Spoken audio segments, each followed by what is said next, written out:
Hi, welcome to Live and Local. I'm very proud tonight to have as a guest Linda Bolton, Associate Professor of Literature at the University of Iowa. And we titled the show Artist and Teacher, but there's so many different titles we could have for Linda and ways to describe her. Just some of them that I hope we cover tonight: philosopher, author, teacher, volunteer, artist. You know, I know that's a pretty wide gamut, so I hope we can get it all in. Welcome to the show, Linda. Thank you, Gary. I first became familiar with Linda just from seeing her around town. I see her often at the co-op. Yes. And then I read a very good piece, believe it or not, folks, in the Press Citizen that talked about your background and some things that you've been working on. Why don't we just start, basically, where is your background from, your roots and your history? Well, I grew up on the campus of Hampton University, which was Hampton Institute, and it's one of the historically black colleges. My mom was chair of the art department, and my dad was one of the founders of the theater department. So I grew up in a house with artists. And, it was a very vibrant community, Hampton. Then it was a very interracial community because it was one of those sites in the world where people from across the country came to kind of be a part of a movement. So it was a great place to grow up. And then I went off to prep school in my teens because we had one of those parent-teacher conferences, and my teacher informed my mother that I was definitely not college material, and she wanted to put me on the home economics track. And I was next at Kent School for Girls in Kent, Connecticut, and from there to the University of Pennsylvania and Smith College. Mm-hmm. And you teach literature. Do you have a specialty? Yeah, I teach primarily American literature, but my interest is in the literature and the ethics of difference. So the courses that I've designed and brought into the Iowa curriculum have to do with Native American literatures, the literature of difference, I guess is the best way to put it. A course that I'm teaching now is called Native Daughters Speak, and it's a course that I've designed maybe 10 years ago. And it looks at the voices and experiences of American women of difference, which means class, race, disability, illness. My students in that course do between 4 and 6 hours of volunteer service at the Iowa City Food Bank as part of understanding what the difference of class and the difference of being a working poor in this country and the kind of assumptions we make about privilege. So, I just taught an honor seminar called Ethical Intentions, Honoring the Other as Human, as Alter Species, and as Earth. So my work kind of is grounded in a notion of ethics, that we have an obligation to the others with whom we inhabit this earth and this planet and this town and this community. And so my courses and my teaching is very much connected to those sorts of issues. But I'm classically an Americanist, 19th century Americanist, which is the territory that my book deals with, and then trained in Native American literature and culture through my study at Arizona with Scott Momaday. And how did you get to, you graduated, you said you got your PhD from Arizona. Yes. Okay, so how did you wind up going out there and studying what you did with Scott Momaday? Well, I lost my parents at the age of 25 and I went then immediately to a graduate program, a PhD program at Brandeis in American literature. And it didn't take long for me to understand that I would never be and didn't want to be a kind of classic literary scholar. So then I spent a few years just trying to figure out what was the meaning of life, which I'm still working on. But I went to... You're not going to reveal that tonight on the show, are you? No, I don't think so. Because our ratings would go through the roof if you could do that. Well, I'll see. I don't think I quite have it yet. Okay. But I went from Virginia to visit a friend out on the Wind Rivers Reservation in Wyoming. And at that time, the tribal community, which is Shoshone and Arapaho, were suing the government and the state government in particular over water rights. And I went to a council meeting and I saw these Shoshone elders come out, and two of them looked so much like my father that it was disorienting to me, and I felt confused and dazed and almost thought that my father had kind of relocated to Wyoming and I didn't know it.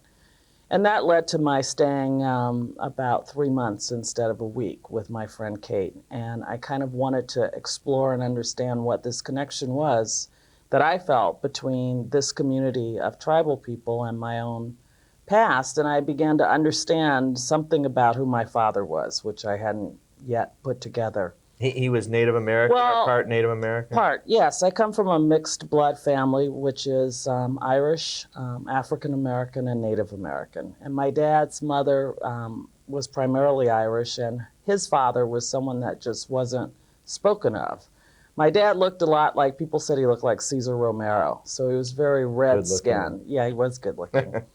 And once I sort of uncovered this connection to Native culture, I decided to go to graduate school at Arizona. They have the premier program in Native American literature to study with N. Scott Momaday, who is often called the Dean of Native Literature because his book, Housemaid of Dawn, which was published in 1969, won the Pulitzer Prize. And he was the first person of Native descent to win the Pulitzer, and I think still the only one. And so I went to Arizona and was fortunate enough to convince Scott to actually mentor me. And it was, that took me there, and I came directly from there to Iowa. This was my first job. Right here? Yes, after the PhD. Oh, interesting. Yeah. And, you said you teach the literature and ethics of difference. Yes. Ethics sounds like a very, very big, serious topic. Could you describe maybe what ethics means to you and what you focus on in your teaching and how you came to really focus on ethics? Well, ethics traditionally is sort of related to Aristotelian thinking and philosophy. And Aristotle's notion of ethics had to do with virtue, what is good and what is bad. But during the First War, Emmanuel Levinas was a student of Martin Heidegger's, and Heidegger is often called the greatest philosopher of the 20th century. But Heidegger, despite his brilliance, was also sympathetic to the Nazis. And even though Levinas was one of his, best of students and his colleague, he was ultimately captured by the Nazis and put in a labor camp. His family was murdered. Was he Jewish? Yes, he was Lithuanian Jew, except for his wife and daughter, who did escape to France. So Levinas, in the course of his internment, began to re-articulate and reinvent what ethics would mean in the world that we actually inhabit. And so his revisioning of ethics results in Levinasian ethical philosophy, which I'm a student of. And this is an ethics that is very much about a notion of obligation. Obligation in the sense that we're not born into an uninhabited world or an uninhabited planet. The other is always already there.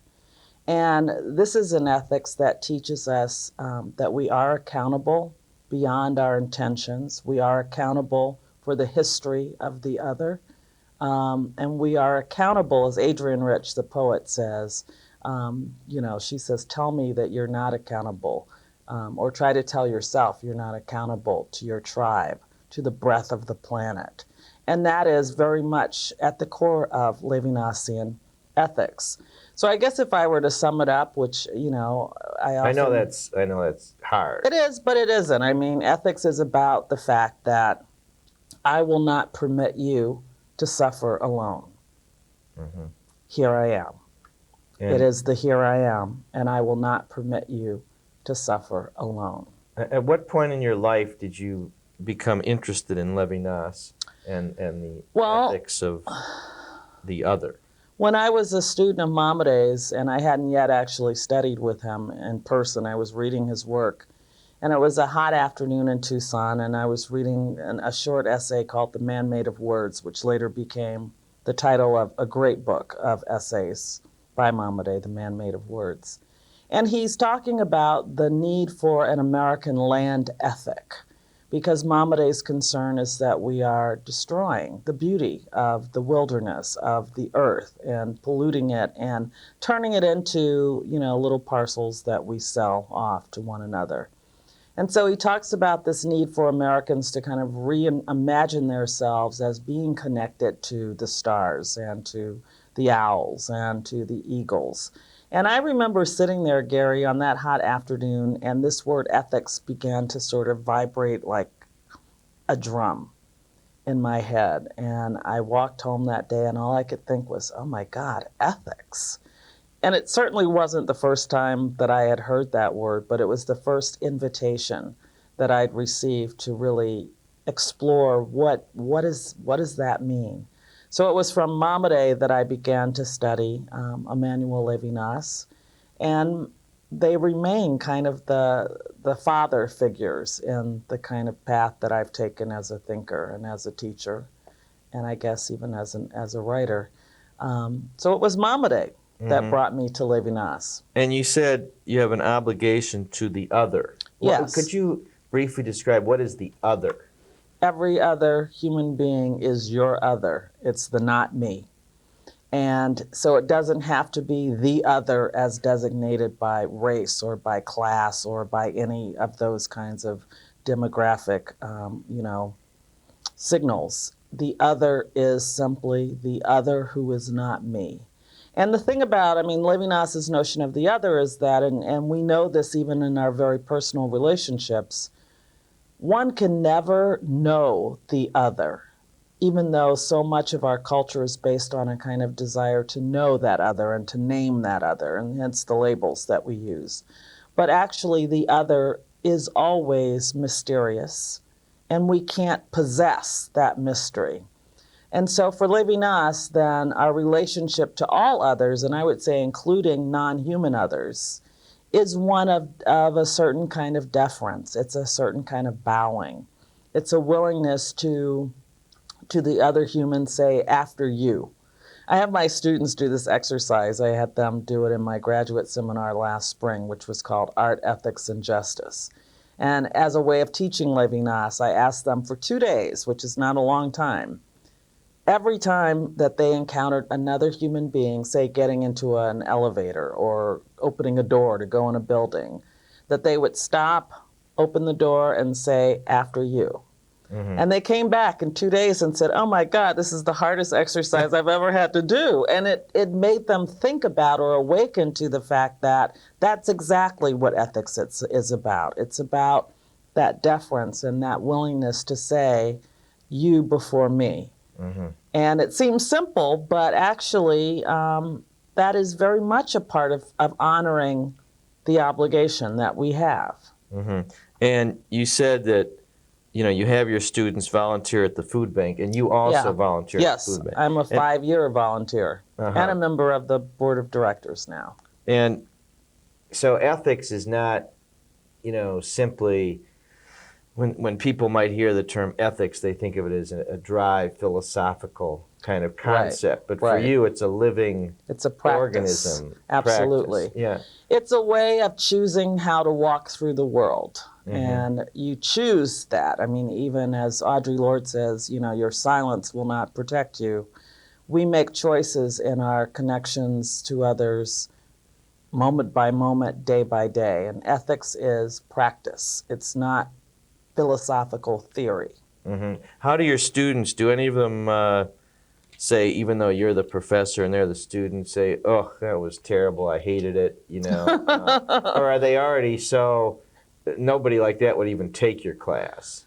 They don't say they hated it, they say this is really hard. Because the people that they come in contact with are so different in terms of class or...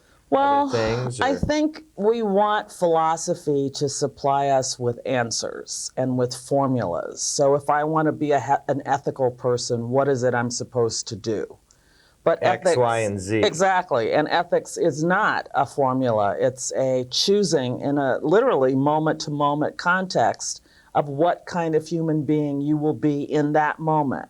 And it's hard. It's hard. And so most of that's more the realization that, there's the sense in which I can't feed personally, I can't feed all of the hungry, I can't save people, which is easy to sort of turn into the sense that one is helpless in the face of all that's wrong and all that's going on around us. So to make the choice to act, to be an agent for justice, is to make a choice that is hard. It's difficult. And I think one of the biggest experiences of difficulty for them and for me is choosing to not put yourself first. That sounds really simple, but actually it isn't. And so they don't say I hated it, they say it sounds so good. Who wouldn't want to be a warrior in the name of justice? But it's hard work, and I think that's the part that surprises them. Now, you also had an accident a few years ago. Did that have something to do with your feelings about, the ethics and the obligation for the other? Did it make you more self-aware of you and your place in the world? What happened? The night before Thanksgiving in 2000, I was carrying a huge, huge load of laundry down the basement stairs. I had on bedroom slippers. I mean, it was huge. And I couldn't see over it, basically, and I could not grab the banister, and I slipped on the edge of a sheet and went down and banged my head on about 8 stairs. Oh. And I ended up on a concrete floor in the basement, and I don't know how long I was down there. I went down at 9:30, and I woke up at some time in the night and crawled up and went to bed, which you should never do if you injure your head. I was going to say you're very lucky But the to be really alive. funny part is that I woke up the next day. At that time, I used to make these 5- and 6-course dinners, and I was making a 5-course Thanksgiving dinner.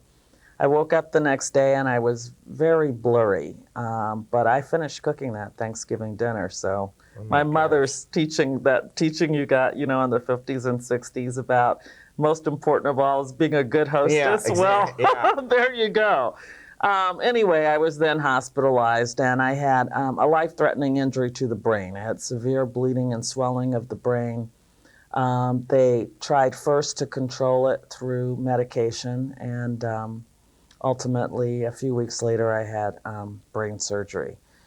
It probably is one of the 2 great shaping events of my adult life. One was the loss of my parents and learning how to live in the absence of their presence.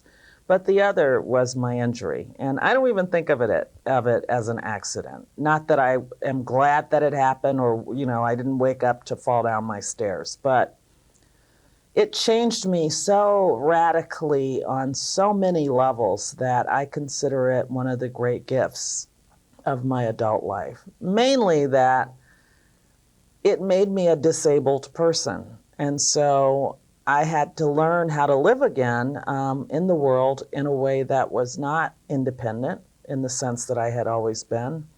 I have to ask for help. The community of my friends and colleagues were extraordinary. They brought me food. They walked my dog. I had to learn how to use, the computer, how to walk by myself, how to take a shower. It was a pretty radical experience. And I guess in terms of ethics is that it really confirmed for me in a personal way that whatever it is that other is, we think of disabled people as over there, it's someone else. It could just momentarily also be you. So this gave you another dimension personally to being the other, as well as race. Yes. It became disability. Yes, absolutely. And it taught me the importance of kindness and compassion and humility. So you don't think you were a particularly kind person or compassionate before that, or? I don't know. I think I was a far more arrogant person because that's what I was kind of raised to be in a certain sense. Academic. Well, yeah, and I come out of a family of privilege, and I'm at Smith. I mean, I come from that generation that was inspired by Gloria Steinem and Betty Friedan, who were my alums. And that whole ideal of kind of a super woman, don't need anybody mentality, and the injury and its aftermath, because that continues, it's been a great lesson in kindness and compassion. And so one of my other teachers at Arizona is the poet Joy Harjo, and she has a great line about this. All acts of kindness are lights in the war for justice. Mm-hmm. I learned that personally rather than so much, intellectually. Well, with all of the world basically in such horrible shape, how do you, keep going thinking about doing things for the other and whether you're going to have any effect for positive change? One little pebble here in the great ocean.